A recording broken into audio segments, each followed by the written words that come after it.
세계적인 복음 전도자 빌리 그레함, 혹시 보신 분들 계신지 모르겠습니다. 74년도 우리 한국에 오셔서 엑스폴로를 하셨고, 그 다음에 80년도에 여의도에서 여전히 복음 전도 집회를 한 적이 계십니다. 그분이 지난 작년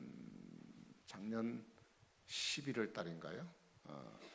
그래서 1918년인데 2018년 딱 100년 채우고 하나님 부름받고 세상을 떠나셨습니다. 그분이 세계 여러 곳을 다 다녔습니다. 안 다닌 곳이 뭐 없을 정도로 많은 곳에 다니셨습니다. 근데 그분이 여러 곳에 다녔지만 특별히 한국에 와서 깜짝 놀란 것이 하나 있었다. 그것이 바로 새벽 기도다. 뭐 그렇게 이야기를 했습니다. 그 캐나다에 그가 가서 잠을 자고 아침에 잠을 깬 것은 숲속에서 지저귀는 새 소리 때문에 깼다. 캐나다의 그 자연 환경이 얼마나 아름답습니까, 그죠? 네. 그래서 지저귀는 새 소리 때문에 깼어요. 야, 참 캐나다는 아름다운 나라다. 그렇게 생각했대. 일본에 갔었대. 일본에 가서 그 아침에 깬 것은 공장에서 기계 돌아가는 소리 때문에 깼답니다. 그래서 야, 일본 사람들이 잘 사는 이유는 여기 있구나. 그런 생각을 했대. 한국에 와서는 깬 소리가 뭔 소리냐? 새벽에 차인벨 소리입니다. 그러니까 이게 1980년대까지는 교회에서 차인벨이 가능했었습니다.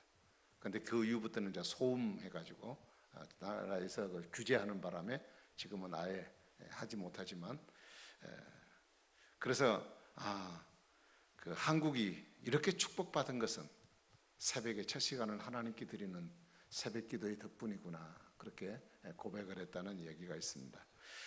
여러분, 한국에 기독교가 들어온 지 130년이 지났지만 우리 한국 기독교를 특징지어 말한다면, 한국 기독교는 어떤 기독교냐라고 특징지어 말한다면 새벽 기도라고 하는 특성을 결코 빼놓을 수 없는 중요한 부분이라고 생각을 합니다.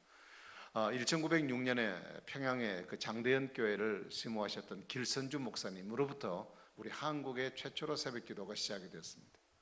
그로부터 지금까지 세계적으로 새벽 기도, 그러니까 개인적으로 새벽에 일어나서 큐티를 하든지 뭐 이런 것들은 있지만 교회가 공식적인 모임을 갖고 새벽 기도를 드리는 곳은 한국밖에 없습니다. 네. 그래서 이 새벽 기도가 갖는 것은 한국 교회의 누가 뭐라 그래도 특징 중에 특징이다, 그렇게 말할 수 있어요. 물론 그 종교마다 새벽이 갖는 의미가 다 있더라고요. 뭐 불교나 유교에서도, 그리고 하물며 자연신을 섬기는 무속신앙도 새벽이 갖는 의미가 있어요. 새벽에 불공 드리기도 하고, 어떤 사람은 또 그 큰 바위 밑에 가지고 새벽에 목욕하고 또 옷 정갈하게 입고 가서 또 뭐 이렇게 기도를 하기도 하고, 뭐 그런 의미가 있습니다만, 그러나 우리 교회가 기독교가 갖고 있는 새벽 기도는 그들이 생각하는, 또 그들이 갖는 새벽 기도의 의미와는 잘못 다름을 발견합니다. 일반 종교는 자력의 종교입니다. 내가 신에게로 나아가서 내가 열심히 하면 하늘이 감동을 받고 우리에게 뭘 줄 것이라고 생각하고 무작정 가는 겁니다. 그렇지만 우리는 기도의 대상이 살아계신 하나님이십니다. 그분이 우리에게 기도를 요청하셔서 우리는 그분에게 그 시간대 나가 하나님 앞에 기도하는 것이기 때문에 기독교가 갖는 그 새벽의 의미는 많이 다르다고 생각을 합니다. 시편 57편 8절에 보면 내 영광아 깰지어다, 비파야 수금아 깰지어다, 내가 새벽을 깨우리라. 그래, 주님이 새벽을 깨우신대요. 늦잠 자시는 분들, 주님이 새벽을 깨운답니다. 아이고, 주님은 심술꾸러기셔. 왜 이렇게 우리 새벽을 깨워가지고 이렇게 힘들게 하시나. 여러분 그렇게 말하시겠지만, 우리가 일반적인 생각을 볼 때도 여러 각 분야에서 성공을 한 사람이나 자기 일에 만족을 느낀 사람들의 경우는 거의 다 어떤 사람이냐면 새벽을 이용할 줄 아는 사람들이 성공하는 그런 케이스로 나타나 있습니다. 물론 제가 그런 차원에서 말씀을 드리는 것은 아닙니다만, 새벽이 갖는 의미가 특별하다는 것을 여러분에게 말씀을 드리고 싶습니다.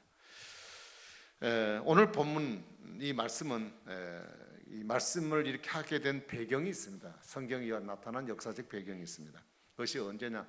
유단 나라의 남쪽 유다의 13대 왕이었던 히스기야 왕 때 일어난 사건을 배경으로 하고 있습니다. 이 본문은 그 당시에 세계적으로 가장 강대한 나라가 아수르라고 하는 나라입니다. 아시리아라고 하는 나라입니다. 그 나라에 사네립이라는 왕이 지배를 하고 있을 때 예루살렘을 침략하게 된 거죠. 뭐 정확히 말하면 주전 701년에 사렙이 많은 군사를 이끌고 예루살렘 성을 포위하게 됩니다. 그리고 포위하고 이 히스기야 왕에 대하여 선전포고를 합니다. 일종의 이제 그 편지를 써서 성에다 보내면서 선전포고를 합니다.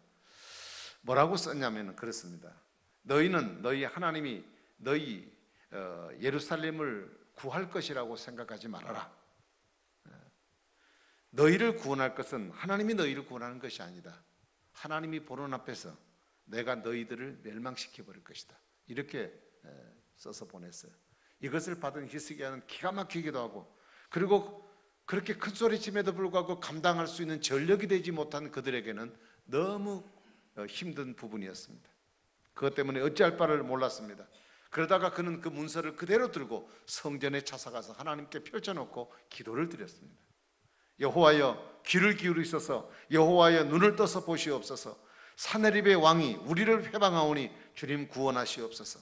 천하만국의 주 여호와가 하나님이신 것을 알게 해주십시오. 그리고 하나님께 기도를 드렸어요. 그랬더니 그날 밤에 하나님께서 역사하셔서 새벽녘에 하나님의 사자를, 천군 천사를 보내셔서 아수르 군대 18만 5천 명을 그날 밤에 다 죽여버렸어요. 그리고 전쟁이 끝나버렸습니다. 여러분, 기도할 때 하나님은 새벽을 통해서 역사하시고 새벽에 도와주신다는 하나님 말씀을 증명해내신 것이고, 또한 그래서 하나님께서 우리를 새벽을 깨우신다, 새벽에 큰 역사를 이루실 것을 기대하고 우리를 새벽을 깨워서 하나님이 우리를 향한 하나님의 계획하심을 이루어 가시겠다고 주님이 말씀하고 계신 것입니다.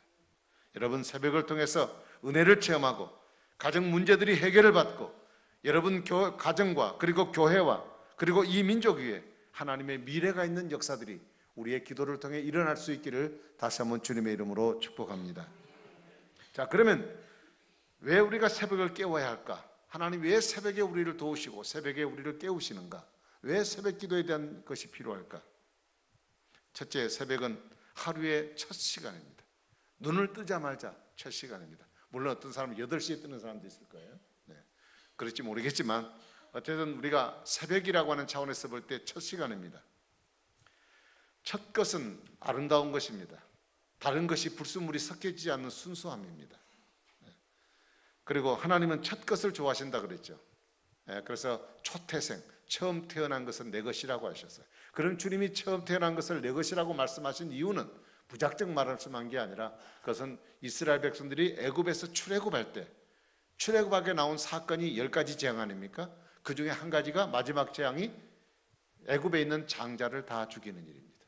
네가 만일 내 말을 듣고 이스라엘 백성들을 내어주지 않으면 너희의, 그러니까 왕궁에서 큰 아들부터 생축의 큰 새끼까지 모든 첫 것은 다 죽인다고 얘기를 했어요. 그래서 하나님께서는 이스라엘 백성들에게 너희들은 문설주에다가 양을 잡아 피를 바르라. 그러면 피를 본 천사는, 죽음의 천사가 그들을 지나서 피를 묻히지 않는 모든 사람은 다 죽임을 당한다. 그래서 죽음을 면해서 유월했다. 그래서 유월절이라고 그러잖아요. 넘어갔어요. 그래서 우리는 하나님 은혜로 죽을 사람들이 죽지 않고 넘어가게 된 거예요. 그래서 하나님이 첫 사람을 세워주셨기 때문에 이스라엘 모든 백성은 첫 것은 다 내 것이다. 주님이 그렇게 말씀하셨습니다. 여러분, 주일날을 우리가 하나님 앞에 드리는 것도, 주일도 주님의 날이죠. 특별히 주일은 일주일의 첫날입니다. 달력을 보십시오. 주일은 주말이 아니에요. 주일 끝에 있는 게 아니에요. 한 주의 첫날이 주일입니다. 그러니까 첫날을 하나님께 드림으로 한 주간을 시작하는 것은 너무나도 아름다운 일이라는 얘기죠. 그래서 로버트 머레이 맥체인이라는 박사는 이렇게 얘기했습니다. 나는 새벽에 다른 사람이나 다른 일을 가까이 하기 전에 하나님과 함께 시작하는 것이 훨씬 좋다고 생각한다 그랬어요. 그렇죠. 아침에 일어나서 복잡한 사람 만나서 이야기 듣기 전에, 어떤 사건을 만나가지고 생각이 복잡해지기 전에 깨끗한 마음으로 하나님을 만나서 첫 시간을 하나님께 드림으로 하나님과 그 문제를 상의하고 하루를 시작하는 것이 얼마나 아름다운 일이겠는가. 그리고 새벽에 기도함으로써 하루를 시작하면 하루를 하나님과 함께 시작하는 일이 되고 말씀을 듣고 말씀과 함께 시작하는 일이 되기 때문입니다. 우리가 아침에 깨어났지만 그 다음 시간부터 일어날 사건은 아무도 예상하지 못하고 삽니다. 어떤 폭풍이 우리 앞에 다가올지 모릅니다. 바로 그런 미지의 시간 앞에 두고 하나님과 상의하고 하나님의 말씀을 붙들고 그분과 함께 인생의 삶을, 하루의 삶을 시작할 수 있다면 얼마나 아름다운 하루가 되겠는가. 여러분, 삶의 용기, 그리고 삶의 소망, 그리고 살아갈 기쁨, 그리고 악한 사탄과 싸워 이기는 승리, 많은 유혹으로부터 우리 자신을 이겨내는 강력한 힘, 여기서는 바로 새벽을 통해서 우리에게 일어난다는 사실을 여러분 꼭 기억하시기를 바랍니다. 특별히 하나님께서는 새벽에 드리는 기도에 많은 응답을 하셨고, 성경 창세기부터 새벽에 대한 얘기를 쭉 얘기하자면 아마 그것만 가지고는 책 한 권이 충분히 쓰고 남을 만큼 많은 분량의 얘기가 있습니다. 제가 그 얘기를 다 드릴 수는 없지만 몇 가지만 대충 짚어서 말씀을 드린다면, 출애굽기 14장 24절에 홍해가 갈라지는 시간은 새벽 시간이었습니다. 이스라엘 백성들이 출애굽에 나왔습니다. 너무 기뻤습니다. 우리는 이제 자유했다, 독립했다. 너무 기뻤습니다. 그동안 430년 동안 올가매매가지고 고통을 당하는 그 백성들이 자유의 몸을 입고 기분 좋게 힘차게 걸어 나오는데 앞에 홍해가 가로막혀 있었습니다. 그거는 또 그렇다고 합니다. 돌아가면 돼요 또. 그런데 뒤에서 애국 군대가 추격해 오는 것이었습니다. 바로 그 진퇴양난의 위기에 빠졌는 이스라엘 백성들, 우리가 괜히 나왔구나 한숨 쉴 수밖에 없는 상황 속에 하나님께서 모세를 통해서 홍해를 가르시는, 그래서 이스라엘 백성들이 그곳을 지나가고 뒤따라오던 애국 군대는 그대로 그 땅에 다 수장되어지는, 지금도 홍해 바다 밑에는 연구한 학자들에 의하면 지금도 옛날에 썼던 수레바퀴짝들이 굴러다니고 있다는 그런 그 이야기도 있습니다. 어쨌든 그런 역사들을 하나님께서 새벽을 통해서 그 일을 이루시게 하셨다는 거예요. 그 다음에 여호수아 3장 1절에 보면 요단강물, 이제 그 가나안을 앞에 두고 요단강을 건너기만 하는 가나안에 들어가는 그 요단강 범람할 때 그것이 갈라지는 시간도 새벽의 시간이었습니다. 여호수아 6장 15절에 나타난 여리고성이 무너지는 시간도 바로 새벽 시간이었습니다.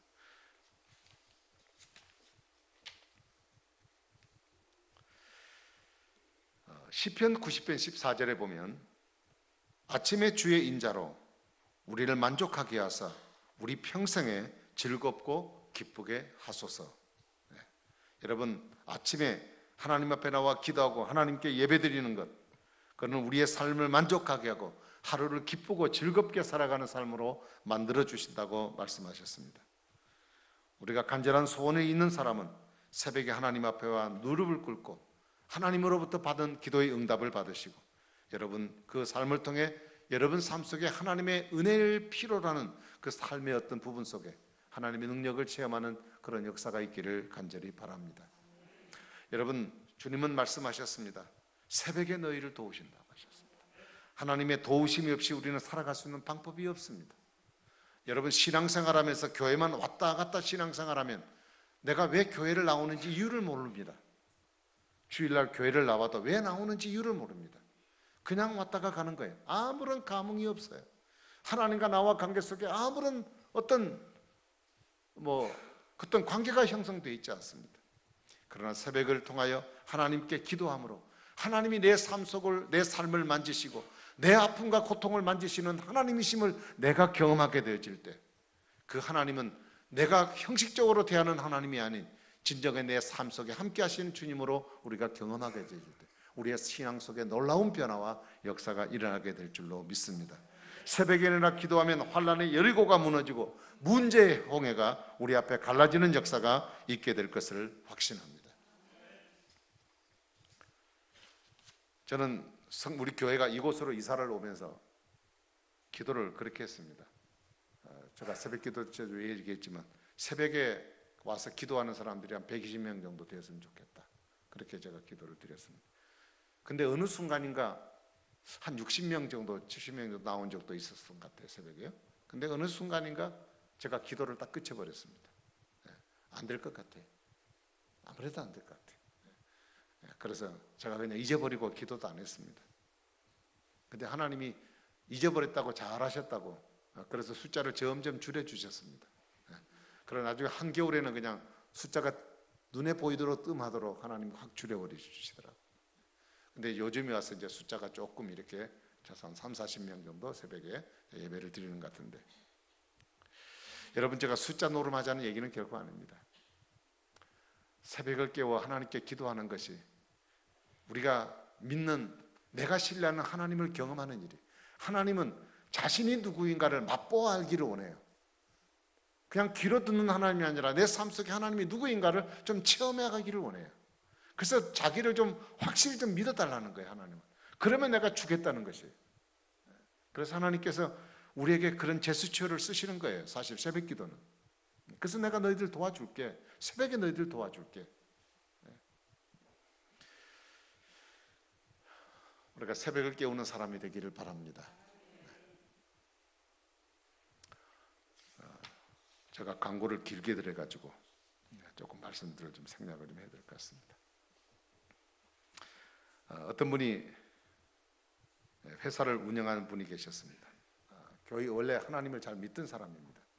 근데 사업이 잘 되다 보니까 시간이 바쁘잖아요. 그래서 한두 번, 두 번 못 나오다 보니까 못 나오게 돼요. 그래서 일이 겹치고 해서 또 사업을 하던 것만 하는 게, 사업하는 사람들은요 항상 쪼들린대요. 왜 쪼들리냐 봤더니 자꾸 투자를 해요. 자꾸 투자를 확장을 하는 거예요. 그러니까 빚내갖고 또 갚을 만하면 또 빚내갖고 또 투자를 하고, 이러니까 계속 어려운 겁니다. 그러다가 한번 경제적인 어려움을 당하면 이제 사업이 무너지게 되는데, 그렇게 막 근검전략하면서 사업에 막 몰입해서 열심히 일을 했는데 그 하는 과정에 건강을 잃어버린 거예요. 그래서 건강이 안 좋아가지고 병원에 가서 진단을 받아봤더니 암이라는 진단을 받았습니다. 근데 또 암도 치료가 되지 않는 암이었습니다. 너무 많이 진전이 돼가지고요. 그래서 의사로부터 귀가 조치를 받은 겁니다. 집에 가서 그냥 쉬다가 머지껏 마음껏 드시다가 그냥 하늘의 부름 받으면 그냥 가시라고 하는 식으로 이제 보내게 된 겁니다.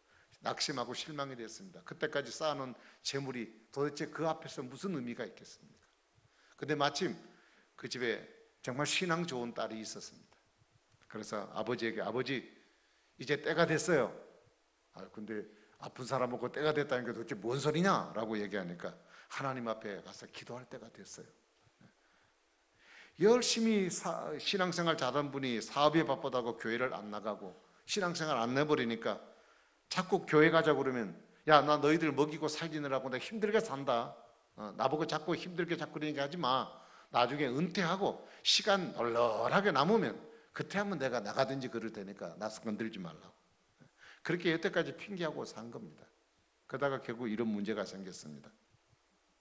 근데 아버지가 딸이 너무 아버지를 사랑하는 마음 때문에 설득을 하는 겁니다. 아버지, 이제 사업도 못하고 시간도 넉넉하게 남고 할 일 없는데 우리 새벽 기도나 가시죠.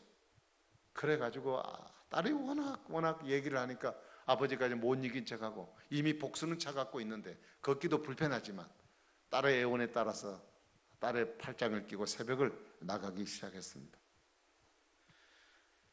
여러분, 40일을 작정하라고 새벽 기도를 나가기 시작했는데 어느 날 40일이 끝나는 어느 날 아버지의 눈에 우리가 보통 볼 수 없는 그걸 환상이라고 얘기하기도 하나요?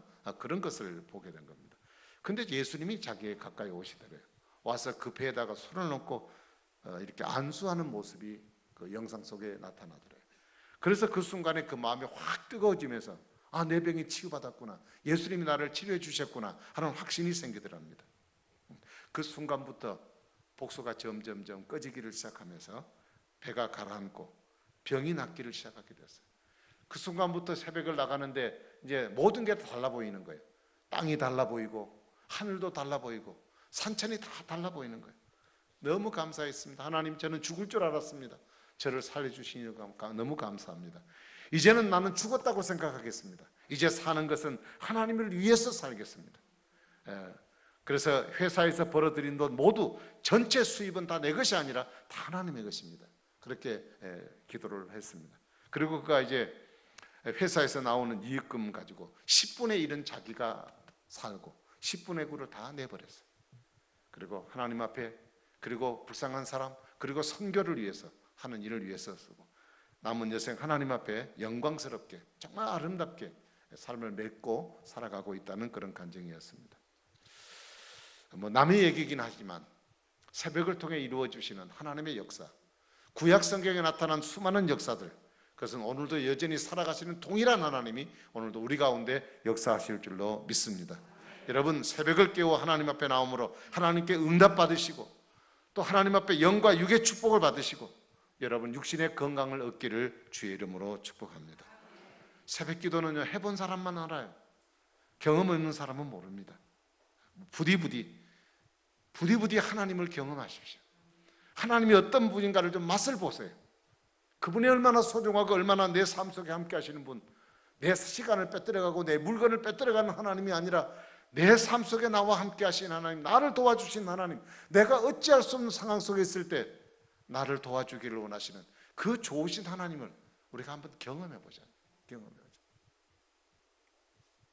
금주로 이제 2차 새벽기도 올해 들어서 새벽 진군을 합니다.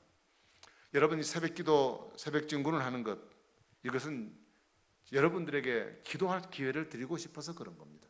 저는 사실 이게 굉장히 부담됩니다. 1년에 4번씩 합니다. 제가 요람을 따져봤더니 1997년부터 97년인가 96년부터 시작을 했어요. 그러니까 20년, 21년째 되는 거예요. 1년에 4번씩 합니다. 그것도 매마다 주제를 달리해야 돼요. 또 사람들이 또 주제를 같이 하면 또 목사님 전에 같이 했던 거 또 했다고 또 얘기를 또 들으면 자존심 상하잖아요, 제가요. 그러니까 또 같이 할 수가 없어. 그러니까 저는 새벽기도 총군이 돌아오는 달이 되면 막 스트레스가 쌓여요. 이번에 어떤 주제를 갖고 해야 되나? 아무리 들여봐도 이제 더 이상 나올 주제가 없는 것 같아, 내 생각으로는. 그럼에도 불구하고 여러분, 새벽기도를 해야 된다. 저는 내가 이 사역을 끝날 때까지, 다른 분이 오셔야 하시면 이제 어떻게 하실지 모르겠지만 제가 사역을 하는 순간까지는 이걸 해야 된다라고 생각을 합니다. 그것은 뭐냐? 기회 드리고 싶어요. 하나님을 만나는 기회를 좀 드리고 싶다는 거예요. 새벽기도 잘 안 나오시잖아요. 안 나오시잖아요. 그러니까 이런 기회를 통해서라도 여러분 좀 나와서 하나님 도와주신다고 하시니까 한번 그분을 좀 맛보라는 얘기예요. 그분이 어떤 분인가를 좀 경험해 보시라는 얘기예요. 왜 우리가 새벽기도를 못하는가? 바빠요. 너무 바빠요. 매일 사는 일상인데 왜 그렇게 바쁜지 모르겠어요. 왜 그렇지? 우리 밥 새끼를 하시는 주부들은 밥 새끼가 걱정이요. 그 다음 때는 어떤 반찬을 할까, 어떤 반찬을 할까 바쁘잖아요. 뭐 노는 사람은 노는 사람들은 또 바쁘대. 막 부르는 사람들이 많아가지고 가야 될 스케줄을 꽉 찼어요. 또 우리가 삶의 경장 속에서 살아남기 위해서 내가 실력을 또 키워야 되잖아요. 그러니 얼마나 또 바쁩니까? 학생들은 공부하려고 얼마나 바빠요. 그런데 여러분, 바쁜 일에 집중해서 뛰어다니다 보면 우리 삶의 중요한 것을 잃어버린다니까요. 중요한 것. 그래서 바쁠수록 기도해야 돼요. 바쁠수록 더 많이 기도해야 돼요. 그래야 실수하지 않아요. 그래야 우리가 살아갈 힘을 얻어요. 우리가 아무리 노력하고 애를 써도 이 경쟁사회에서 이겨낼 힘이 없어요. 여러분, 요즘 공부하는 사람들 얼마나 공부를 많이 한 줄 아십니까? 우리 교단에서 강도사고시를 보고 이런 목사고시를 보는 분들 이 스펙을 보면요, 아주 굉장해요. 아주 막 의리의리해요. 의리의리해요. 저런 사람들이 왜 목사가 되었을까 할 정도로 의리의리해요. 뭐 그런 스펙을 가진 사람들이 얼마나 많은지 몰라요. 그 속에서 살아남는 일이요, 얼마나 힘든 일입니까? 얼마나 힘든 일입니까? 그러니 바쁠 수밖에 없죠. 그러나 그 바쁨을 내가 해결하고 내가 뭔 걸 쌓아갖고 하려고 하지 마시고 내가 하는 것은 최선을 다하되 그 결과를 하나님께 맡기고 하나님을 의지하는 시간을 가져야 된다는 말이에요. 그 하나님의 도움이 없이 어떻게 우리가 인생을 살아갈 수 있습니까? 그 다음에 어떤 분은 새벽잠이 많아서 못 온답니다. 그럼 뭐 저도 마찬가지예요. 저도 새벽잠이 많습니다. 새벽잠 없는 사람 있나요? 연세 드셔가지고 이제 며느리들이 좀 싫어하게 그냥 일찍 나와서 그냥 부엌 딸깍딸깍 하시는 우리 연세 드신 분들은 새벽잠이 없는지 모르겠지만, 아이고 그래도요, 저는 60 넘어도요 아직도 새벽잠이 많습니다. 새벽에 더 자고 싶어요. 더 자고 싶어요. 근데 문제는 뭐냐? 밤문화와의 싸움이 필요해요. 우리나라의 밤문화가 잘못되어 있다는 얘기잖아요. 뭐 제가 몇 군데는 가보지 않았습니다만 유럽이나 그다음 미국 같은 데 가보면 사람들이 새벽 6시에 다 일어나요. 그리고 7시 일제에 다 출근합니다. 그리고 오후 4시면 다 퇴근해요. 그 8시간 하니까 퇴근해요. 그리고 4시부터 뭐 개인들이 좀 운동도 좀 한다든지 혹은 가족끼리 지내다가 저녁 9시 되면 거의 다 샤터를 닫고 그리고 집들이 아파트가 다 어둡습니다. 다 자버려요. 왜요? 그 다음 날을 위해서. 그 다음 날. 근데 우리나라는 뭡니까? 쾌재입니다. 이제 끝났다. 일 끝났다. 그 다음 날은 생각 안 해요. 그냥 밤새도록. 제가 어떨 때는 심야 기도를 마치고 집에 또 서재에서 조금 공부하다가 가다 보면 어떨 때는 2시도 들어가고 뭐 3시도 들어갈 때 있습니다. 그때 보면 그때까지도 아파트에 불을 쫙 켜놓고 TV 보고 막 이렇게 하는 분들이 많이 계십니다. 물론 뭐 그 다음 날이 오늘이 뭐 토요일이기 때문에 그럴 수도 있겠습니다만 우리에게는 밤문화를 점령하는 것이 숙제입니다. 그래서 이번 주간에는 좀 그렇게 좀 해봅시다. 우리. 난 새벽잠 때문에 못 나와. 이런 분들은 이렇게 한번 해보세요. 그래도 못 나오면 제가 못 말립니다. 그 사람은. 그러나 이렇게 한번 해보십시다. 10시 이후에는 TV를 안 본다. 금주 10시 이후에는. 그 다음에 9시 이후에는 전화도 하지 말고 만나지도 말고. 이제 사업상 꼭 만나야 될 어떤 큰 문제가 있을 수 있어요. 제가 그런 문제까지 말리고 싶지는 않습니다만 그러나 내가 거절할 수 있는 상황이라면 좀 그런 것들을 좀 하자. 여러분, 내가 새벽을 깨우지 못했던 사람이 새벽에 일어나서 하나님의 도움을 받는 이 귀중한 일에 동참하기 위해서는요, 그만큼의 대가 지불이 없어는 안 돼요. 그냥 되는 게 아니란 말이죠. 많이 노력을 해야 돼요. 구체적인 계획과 결단이 필요합니다. 내 자신이 밤에서 새벽으로 내 체질이 바꿔져야 된다는 얘기예요. 그래서 결국은 따져보니까 그래요. 승부는 어디 있느냐? 일찍 자는 거예요. 그 수밖에 없어요. 그 수밖에 없어요. 루트가 이런 얘기를 했습니다. 말씀에 이제 맺어야 될 것 같습니다. 내가 매일 새벽 2시간을 기도로 보내지 않는다면 그날의 승리는 마귀에게로 돌아갈 것이다. 당연한 얘기입니다. 사탄은 예수님에게 도전했다가 실패했습니다. 그래서 예수님을 따르는 우리들을 향하여 오늘도 사탄은 지금 우리를 넘어지게 만들고 있습니다. 우리를 실패자로 살게 만들고 우리가 영적인 하나님 관계를 끊어버리게 만들고 삶을 어렵게 만들어서 그리스도인의 패배감을 갖도록 사탄은 지금도 공략하고 있어요. 여러분, 사탄을 이길 수 있는 방법이 있어요? 아무도 없습니다. 그건 하나님 주신 힘밖에 안 돼요. 힘밖에 안 돼요.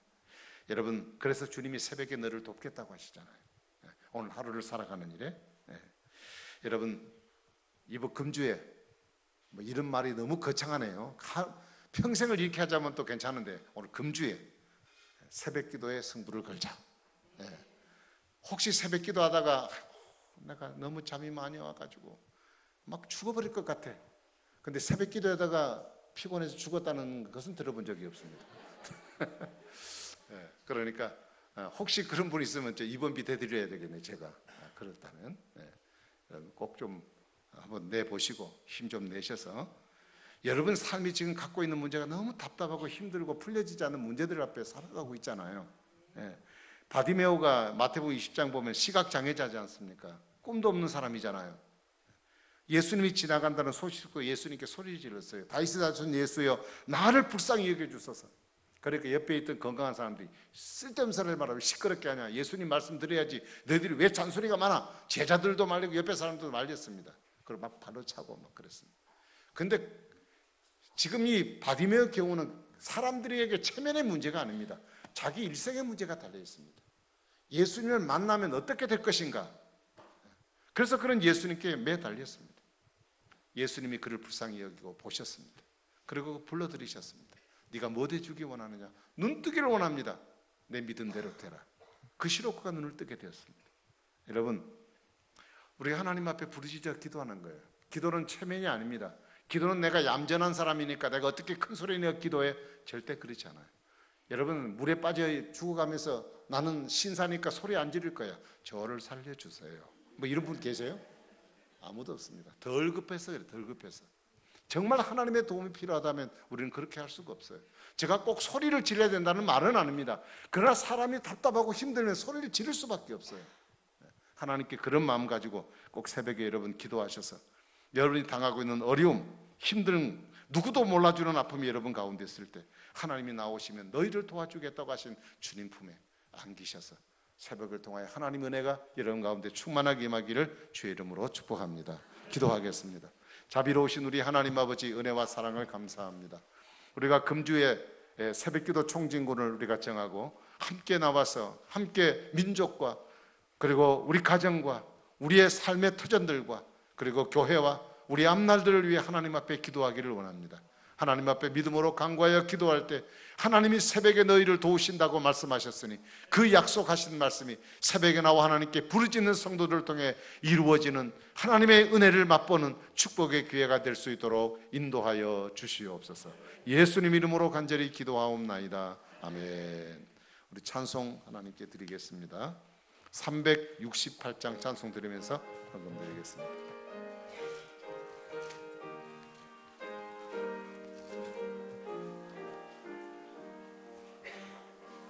주 예수여 은혜를